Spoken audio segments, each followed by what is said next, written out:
ቻምፒየንስ ሊግ 16 ውስጥ የገቡት ቡድኖች ታውቀዋል።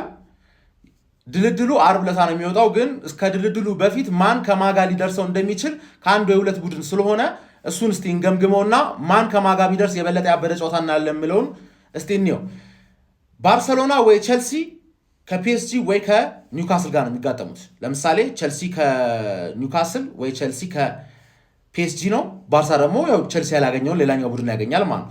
ከዚህ ውስጥ ያበደ ጨዋታ ያበደ ፎርሜሽን ይሆናል ብዬ የምገምተው ኒውካስል ከባርሰሎና ጋር ቢገናኙ ኦልሬዲ ግሩፕ ስቴጅ ላይ ተገናኝተው ነበረ። ባርሰሎና በሜዳው አሸንፎታል። አሪፍ ቴስት ነው ለባርሳ። ባርሳም ያልፋል ብዬ ገምታለሁ።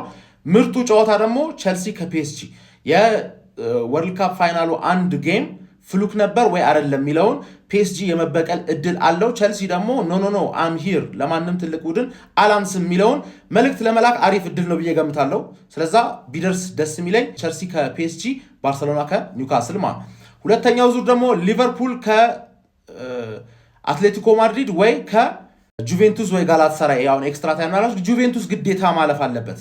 በቀይ ከ3-0 ዲፍረንስ 3 እኩል አድርጎ በሜዳው ኤክስትራ ታይም ድረስ ሄዶ ከተሸነፈ በጣም ልብ ሰባሪ ነው። ስለዚህ ይሄን ቪዲዮ ጁቬንቱስ ብለን እንየውና ጁቬንቱስ እና አትሌቲኮ ማድሪድ ወይ ሊቨርፑል ወይ ቶተናም ይገጥማሉ። አሪፍ ጨዋታ ነው ብዬ ማስበው። ሊቨርፑል ከአትሌቲኮ ማድሪድ አሪፍ ቴስት ነው፣ ይመጣጠናሉ። ሊቨርፑልም የማለፍ እድል አለው ብዬ ገምታለሁ። ጁቬንቱስ ደግሞ የጣሊያን ፉትቦል ሞተ አልሞተ የሚለውን ነገር ከቶተናም ጋር ያሳየናል። ቶተናም እኛ ሊግ ላይ 10 ምናምነኛ ያለ ቡድን ሴሪያ ላይ ታይትል ሬስ ውስጥ እንደሚገባ በእርግጠኝነት ሴሪያ ቢሆን ኖሮ ማለት እናሳያለን። አሪፍ ቴስት ነው። ቶተናም ይሄን ማለፍ ካልቻለ ቻምፒየንስ ሊግ ውስጥ ምንም ስለማይሰራ ማለት ጁቬንቱስ ከቶተናም፣ ሊቨርፑል ከአትሌቲኮ ማድሪድ ማለት።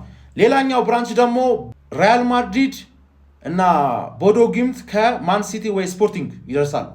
ይሄ ደግሞ የሚመጣጠኑት ብዬ ማስበው ስፖርቲንግ እና ቦዶ ጊምት ቢጋጠሙ አሪፍ ነው።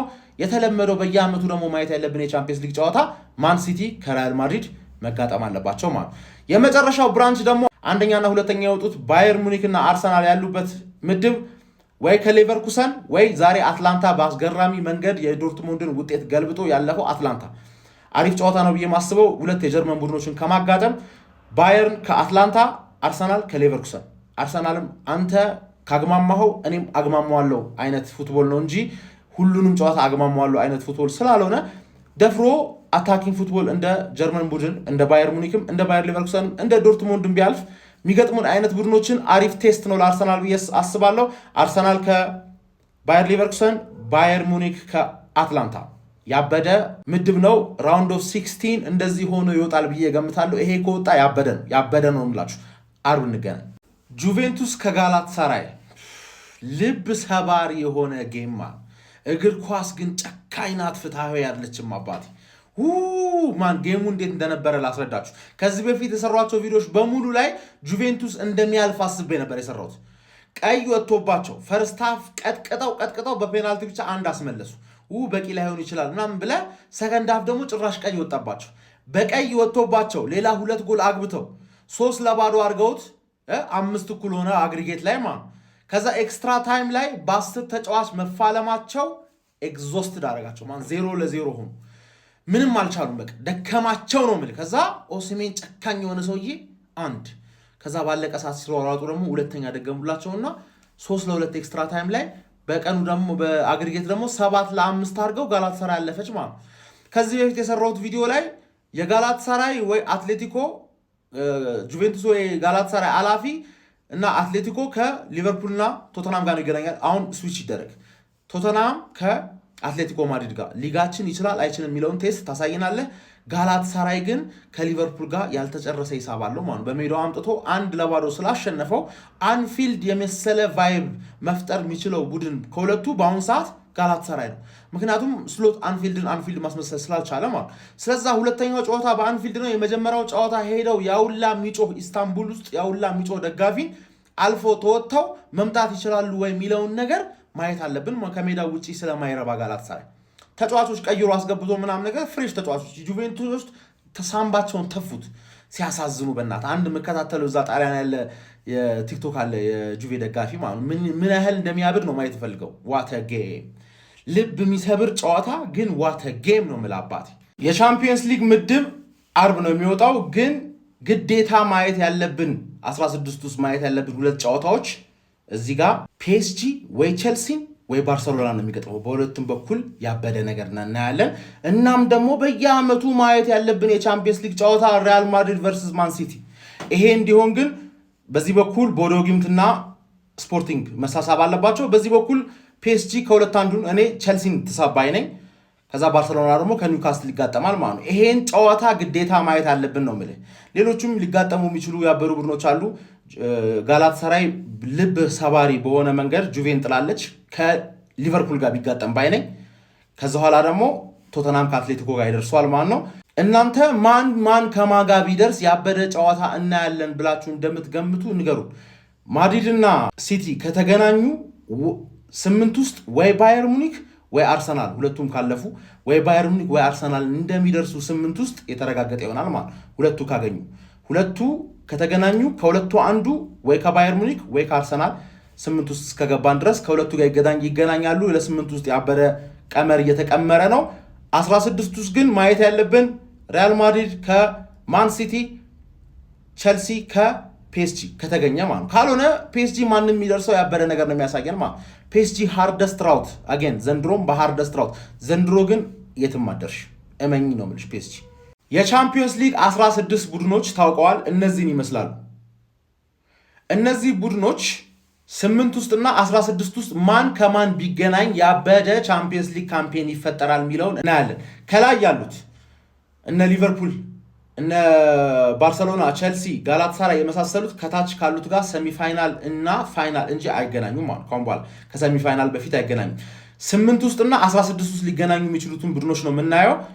ሙሉ ድልድሉ አርብ ድረስ ይወጣል። እስከዛ ድረስ ማን ከማጋ ቢገናኝ ያበደ ይመስላችኋል የሚለውን እኔ ማለት ያልተጠበቀ ምን ሊፈጠር እንደሚችል ተመልከቱ። ከስር ያለው አርሰናል፣ ባየር ሙኒክ፣ ማን ሲቲ፣ ሪያል ማድሪድ ያሉበት ጀማ ላይ ማለት ያበደ 8 ጨዋታ እንዲሆን ማለት ማን ሲቲ እና ሪያል ማድሪድ ከተለያዩ ግን ማለት ለምሳሌ ማን ሲቲ ቦዶ ጊምት የሚገጥም ከሆነ ሪያል ማድሪድ ስፖርቲንግን የሚገጥም ከሆነ አርሰናል ሊቨርፑልን ከገጠመ ባየር ሙኒክ ደግሞ አትላንታን ከገጠመ አራቱም አልፈው ባየር ሙኒክ ወይ ከማን ሲቲ ወይ ከሪያል ማድሪድ 8 ውስጥ ልናይ እንችላለን። አርሰናል ደግሞ ወይ ከማን ሲቲ ወይ ከሪያል ማድሪድ 8 ውስጥ ልናይ እንችላለን። 8 ውስጥ ይሄ ደግሞ በጣም የአርብ ድልድሉን ያጓጓል ብዬ ገምታለሁ። የአርብ ድልድል ባይዘው እስከ ፋይናል ድረስ ማን ሊደርስ እንደሚችል በደንብ በግልጽ ታውቀዋለህ ማለት ከማን አሸናፊ ጋር እንደምትገናኝ ማን ያበደ ጨዋታ ይሆናል ብላችሁ ትገምታላችሁ? እኔ ይሄን ብቻ ሳይ ማን ሲቲ እና ሪያል ማድሪድ ይለያዩ ባይ ነኝ። ይለያዩ፣ ምክንያቱም ያበደ 8 ውስጥ እናያለን። 8 ውስጥ በእኛ በኩል ያሉት አራቱ ቡድኖች የሚሆኑት ባየር ሙኒክ፣ ሪያል ማድሪድ፣ አርሰናል፣ ማን ሲቲ ስለሚሆኑ ማለት ማንቸስተር ሲቲ የዓለም ክብረ ወሰን የሆነ ነጥብ ሊቀነስበት እንደሆነ የመረጃ ምንጮች እየጠቆሙ ይገኛሉ። ላለፉት 3 ዓመታት ከ115 ክሶች ጋር በተያዘ ማጣራት ሲከናወንበት እንደነበረ ይታወሳል። ጉዳዩን በጥብቅ እየተከታተሉ ከሚገኙ የህግ ባለሙያዎች መካከል አንዱ የሆኑ ሰው ዛሬ በሰጡት መረጃ መሰረት ማንቸስተር ሲቲ 60 ነጥብ እንደሚቀነስበት ተጠቅሷል። ይህ የሚሆን ከሆነም በዓለም ደረጃ ክብረ ወሰን ነው። የትኛውንም አይነት ጥፋት አጥፍቶ 60 ነጥብ የተቀነሰበት ክለብ ካለመኖሩ ጋር ተያይዞ ማለት ነው። እና ማንቸስተር ሲቲ በቀጣዩ ውድድር ዓመት በታችኛው ዲቪዚዮን ሊወዳደር እንደሚችል የመረጃ ምንጮች እየጠቀሱ ይገኛሉ። ባለፈው ታህሳስ ወር ላይ የዛሬ ዓመት ማለት ነው የክርክሩና የፍርድ ሂደቱ ከተጠናቀቀ በኋላ ዲሲሽን ወይም ውሳኔ እየተጠበቀ ይገኛል። እርሳቸው እንደሚሉ ከሆነም ለ14 ወራት ውሳኔው ዘግይቷል። ሰሞኑን ግን ይሄ ውሳኔ ይፋ ይደረጋል። ይሄ ውሳኔ ይፋ ሲደረግም ሲቲ ከባድ ነጥብ የመቀነስ ሂደት ያጋጥማል ሲሉ መረጃ እየሰጡ ይገኛሉ። የአርሰናል ደጋፊዎች ይህ ጉዳይ አስረስቷቸዋል። ይህ መረጃ እያስረስታቸው ይገኛሉ። ይህ ከሆነ አርሰናል ካለ ተቀናቃይ ዘንድሮ ፕሪሚየር ሊጉን የሚያነሳበት እድል እንዳለ የመረጃ ምንጮች እየጠቀሱ ይገኛሉ። ከበድ ያለ ገንዘብም ሊቀጣ ይችላል። በቀጣዩ ዓመትም ማንቸስተር ሲቲ በታችኛው ዲቪዚዮን ሊሳተፍ ወይም በታችኛው ዲቪዚዮን ሊጫወት ይችላል 60 ነጥብ ከተቀነሰበት ማለት ነው። እናም እኚህ ሰው እንደሚገልጹ ከሆነ ብዙዎች 3ኛ ዲቪዚዮን 2ኛ ዲቪዚዮን ይወርዳል የሚሉት ነገር አይሆንም፣ ግን ወደ ታችኛው ዲቪዚዮን የመውረድ ዕድሉ ሰፊ ነው 60 ነጥብ ስለሚቀነስበት የሚል አስተያየታቸውን እየሰጡ ይገኛሉ። በነገራችን ላይ ይህ የሚሆን ከሆነ ፔፕ ጋርዲዮላም ከሲቲ ጋር የሚቀጥሉ አይሆንም። ከዚህ በፊት እንደተናገሩ ከሆነ በ115ቱ ክስ ጉዳይ ማስተማመኛ ሰጥተውኛል፣ ሲቲዎች ምንም አይነት ጥፋት እንዳላጠፉ ነግረውኛል። ስለዚህ ያ ስለሆነ በአሰልጣኝነቴ በስራ ይቀጥያለሁ፣ ከተከዳው ውሸት ከተዋሸው ግን እዚህ ቦታ አንድ ደቂቃ መቆየት አልፈልግም ሲሉ መናገራቸው ይታወሳል። ከድጡ ወደ ማጡ የሲቲ ጉዳይ ሊያመራ ይችላል። ውሳኔው በቀጣይ ቀናቶች የሚጠበቅ ይሆናል። ሐሳብ ውስጡበት እስኪ ሲቲ በ115 ክሶች 115 ጊዜ ገንዘብ አወጣት ስርዓቱን ጥሷል በሚል ማስረጃ ቀርቦበት ነው ሁኔታ እየተፈጠረ ያለው። ተገቢ ነው ብላችሁ ታምናላችሁ? 60 ነጥብ መቀነሱ ሀሳብ ስጡበት። የፕላስ ምልክቱ በመጫን ፎሎ አድርጉ። በነገራችን ላይ ኤሉዳ ኢምፖርት ኤንድ ኤክስፖርት አሁንም ፎሎ፣ ኮፒ ሊንክ፣ ሼር ማድረጋችሁን አትርሱ። እዚሁ ላይ ባዮ ላይ እናስቀምጥላችኋለን የቲክቶክ አድራሻቸውን። ፎሎ፣ ኮፒ ሊንክ፣ ሼር ማድረጋችሁን አትርሱ። መልካም አዳር። የዘረኝነት ስድብ የተሰደበው ቪኒሺየስ ጁኒየር ቤኔፊካዎችን በጎል ተበቅሏቸዋል። የአውሮፓ ሻምፒዮንስ ጥሎ ማለፍ የመልስ ጨዋታ ሪያል ማድሪድ 2-1 በሆነ ውጤት ቤኔፊካን ማሸነፍ ችሏል። የሪያል ማድሪድን የማሸነፊያ ግቦች ቹዋሜኒና ቪኒሺየስ ጁኒየር ያስቆጠሩ ሲሆን ሎሳ ብላንካዎቹ በድምር ውጤት 3-1 በማሸነፍ 16ቱን ተቀላቅለዋል። በቀል ማለት ይህ ነው። ተሳዳቢዎችና ጠላቶችን አስጨብጭቦ ማሸነፍ።